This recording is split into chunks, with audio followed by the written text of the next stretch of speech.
Hello everybody, welcome back to the next episode of Fire Emblem Fates Quickies.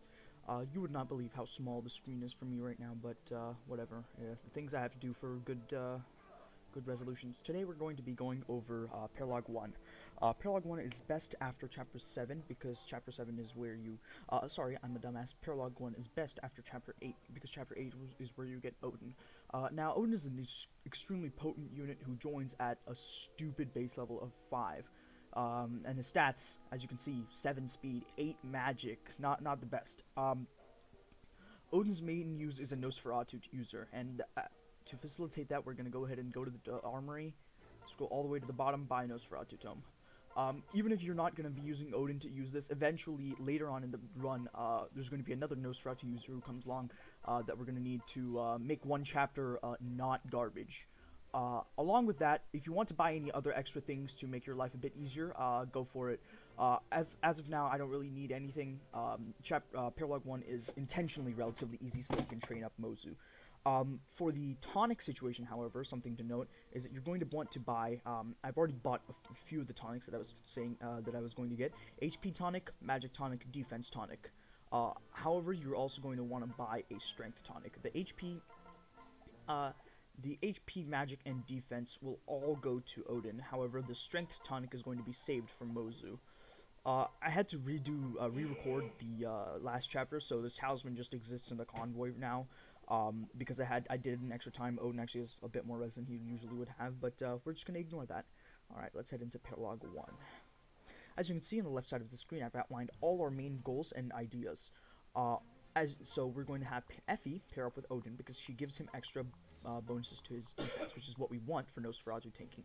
HP, magic, and defense are the only stats that really matter for Nosferatu tanking because skill can easily be remedied with Heartseeker, and speed is almost...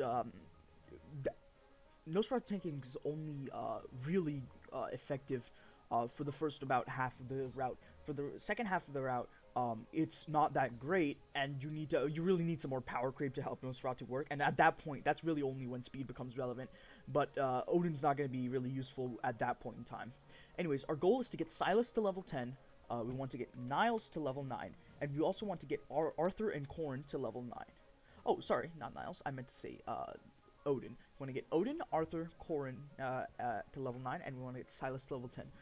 The reason for this is that Silas, we're going to want to promote him next chapter so that he can turn into an early promote Paladin or Great Knight and help us get through chapter 10 relatively easily. And Arthur, we really want to get him to level 9 because at level 10 he learns Gamble, and if we want to have a fun time playing through chapter 10, then we're going to want him to have the best hit rate that he possibly can. Niles is just a good unit to level up, but our Niles is already at level 8, so we don't have to worry about him.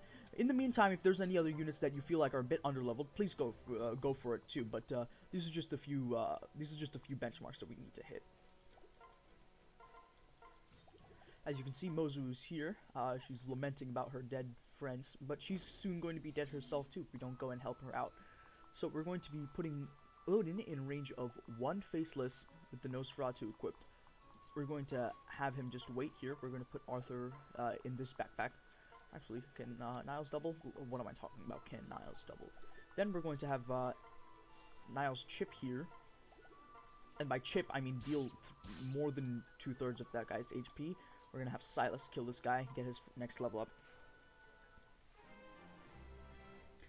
Great, level ups for Silas. You love to see defense and speed. Would have liked some HP, but that's not really relevant right now. Alright, we're going to move Elise up. Now, if you can clear out this, if your Odin levels up to the point where he can clear out these guys in just 2 rounds of combat, then you're going to want to move Elise back up here, because Elise is one of the few candidates that you really want to get married with Odin as soon as possible. Odin's marriage candidates are Nyx, Elise, Effie, and Felicia. But we're already doing Felicia and Corrin, and Nyx is going to be used for Leo later on in the run, because her para bonuses are just that good. So, Elise and Effie are our only candidates, and we're already planning on doing Silas and Effie so that we can eventually replace him with his daughter. Give me a second, I'll be right back.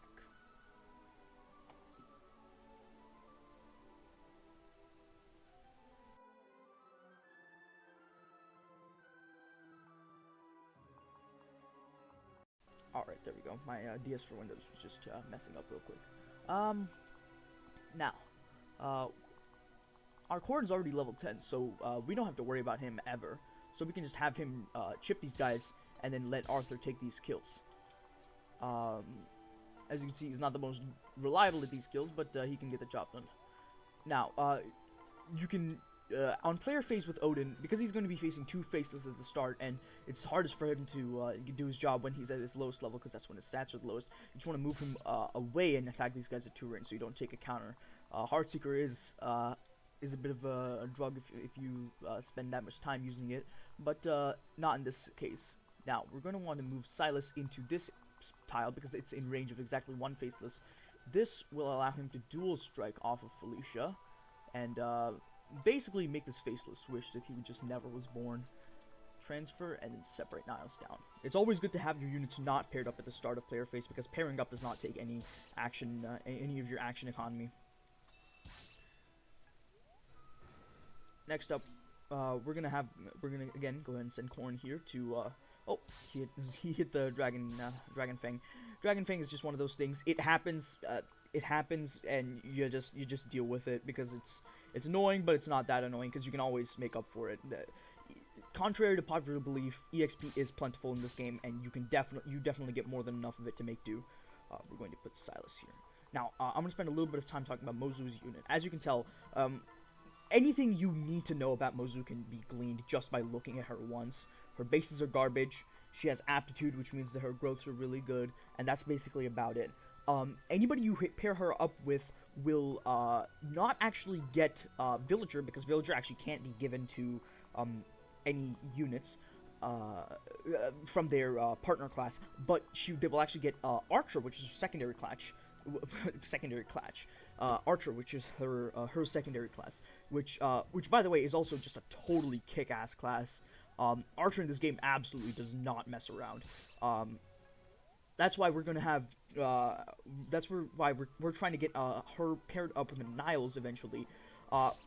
In my run, I'm not going to be using Mozu because I would much rather have the open slot for a captured unit such as Kumagera, Rallyman, or somebody like for example Charlotte or Baruka, somebody that's a bit of an off pick that I don't use that much. Now, for this chapter, we actually can't get. It's really tough to get her support points with Niles this chapter because if you pair them up, then she doesn't do any damage to the enemies, which sucks ass. So you really just want to have her paired up with Arthur because he gives her the most strength, and then just keep going into this. There's also a pretty decent point in time for Silas to work on his lance rank. I'm just gonna keep Corrin over here with the Dragonstone just in case. As you can see, Odin he gets the job done. Level 6 Odin. His again, as I said, his really important stats are HP, magic, and defense. Other than that, it's not really that important. He's gonna level speed because he has a little bit of everything, and he's gonna level skill because he has like a really high base skill. Well, it's not really high, but he has a very solid base skill, and it's just how his growths work. He just has a little bit of everything. Now, Arthur's leveled up to level 8. You're really hoping for him to get skill because even with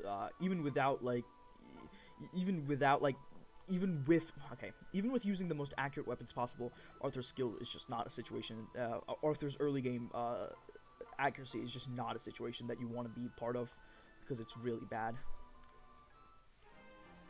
We're gonna go ahead and have Elise go over here, heal him up. Now, you do need Corrin to recruit Mozu, but you can keep Mozu safe without Corrin. Having Corrin go up to the top is just an extra safety procedure for Odin, but now we're going to have Corrin head all the way back. We're going to have Silas take Niles, and then we're going to move Felicia up. If only this game had rescue staffs as plentiful as Awakening does, but sadly that's not the case. If it did, then we probably would have, you could like rescue Mozu at turn 1. We're going to move Arthur up, and we're going to heal him up with Elise. Now, the later the series gets on, the less it really makes sense to call it Quickies, but it's a fun name, and I'm going to stick to it. Now, as you can see, they're approaching Mozu, so I'm going to be going ahead and transferring over to Silas. Having Silas give Corrin over here. We're going to switch, talk to Mozu, transfer Elise over to Mozu. Mozu's going to come back over here. She's gonna go to the convoy. She's gonna grab the strength tonic, use it. We're gonna have Niles and Arthur pair up, so Arthur can switch, transfer over here, so he's now with the pair up bot for Mozu, and then we can end it.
Something to keep in mind is that I'm actually not going to be, when we get to Chapter 9, I won't be recruiting Haitaka because I've had repeated requests to show how you deal with Chapter 10 without Haitaka. I'm also leveling up Mozu here just to show how you would level her up, even though I'm probably not going to be using her long term. Let's go ahead. Mozu's pair bonuses are skill and luck, which means you're getting a crap ton of hit rate out of her, but that's really all you're getting. Alright, now we're gonna go ahead and, I'm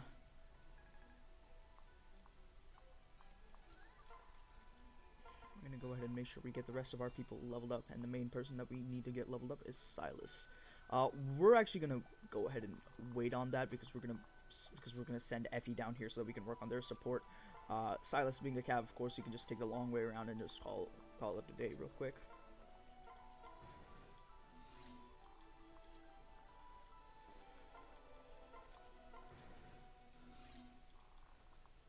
Also, this is a bit more of an odd request, but if you guys know any like good free editing softwares, because I'm trying to edit my videos, but it's kind of scuffed.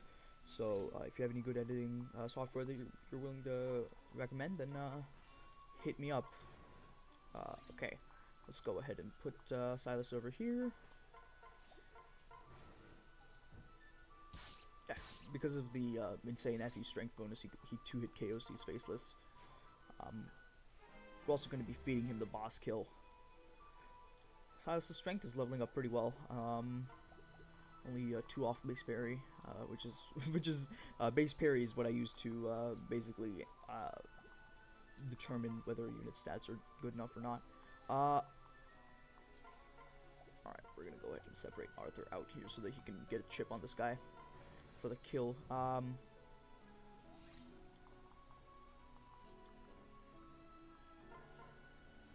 there we go. As you can see, it's a bit hard to get them to level 9, but the benchmarks are actually not just applicable for this chapter, they're applicable for chapter 9 as well. This is basically what you want before chapter 10. So these benchmarks are, the game is mainly separated into your strategy before chapter 10 and after chapter 10 if you're newer players, so you want to make sure that you're prepared for chapter 10, because that chapter will make or break your run. Actually, it will make and break your run if you're in some situations, but just want to make sure you're prepared for it. Alright, let's head out. Now, Mozu's. I actually want to talk a little bit more about Mozu. Her main classes are villager, and then she promotes into either master of arms or merchant. I'm just gonna tell you right now, that's garbage. Don't bother. If you're trying to use Mozu, her only real options are pairing her up with somebody and using their class. For example, if you do Mozu Silas, you can turn her into a cav and have a really good cav, and also get a good Sophie in the meantime. That Sophie's gonna have like 72% speed growth or something. It's kind of bonkers. Um, the other option is to just keep her in her base class and go for Archer instead. And Archer goes like insane. Like Archer is a good class in this game. It lets you take care of snipe. It lets you take care of dagger users really easily on chapter 7, because by then you probably Mozu probably is liable to reach level 5 because of the amount of combat that she sees, just because of the fact that you've leveled her up. So you'll probably have her at what you'll probably have her to level 5 promoted, which will mean that she'll be able to get Certain Blow. Certain Blow basically makes ninjas into a joke. You just hit them, and sometimes if you can speed stack properly with Niall's support or something along that vein, you can just get her to double Master Ninjas. Well, maybe not Master Ninjas, but you can definitely get her to double ninjas. So it just becomes a bit stupid eventually.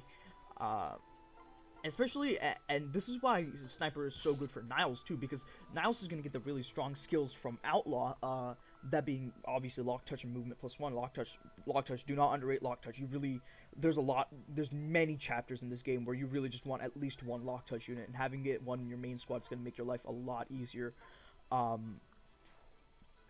But he also gets Movement +1, and then after that he gets to have Skill +2, Quick Draw, which by itself can turn Mozu into a unit, and then eventually Certain Blow and Bowfair, which is just if you want a good Niles build, Sniper Niles is the way to go, because it also balances out his bulk. It's insane. Anyways, that's enough for Paralogue 1. I'll see you guys next time on Chapter 9.